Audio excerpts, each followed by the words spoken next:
Ganda, aba?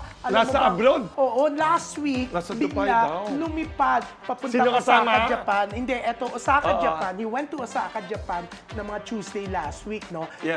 Bigla siyang lumipad at talagang in-enjoy. Kasi during the holidays, hindi siya nakaalis dahil talaga namang Promotion. umiikot siya sa mga sinihan, promotions ng And the Breadwinner is, di ba? Talagang kung saan-saan siya sumalang na guesting, sa mga black screening, di ba? So, plano niya that time, pumunta ng Dubai, United Arab Emirates with, Vacation na? with his team, no? With his family, With with his his team. husband, Wow. si Married na ba Ayon. sila?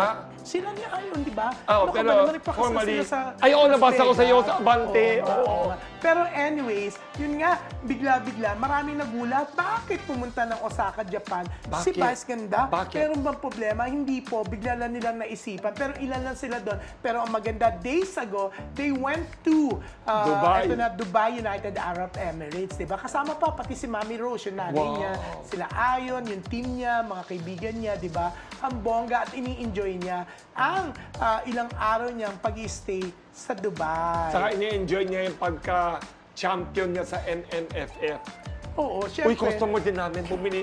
Nagpapabili ng tinapay sa amin yung mabait yun. Oo nga. Actually, Napakabait. after 4 weeks nga, nung Wednesday, talaga namang naka 4 weeks sila. Nung Wednesday last week, hindi nung 22nd, no? Yes. Talaga namang nag-announce ang Star Cinema na umabot na kami sa 400 million. Wow. Pero yung sabi, Green Bones ang sumunod, pero malayo.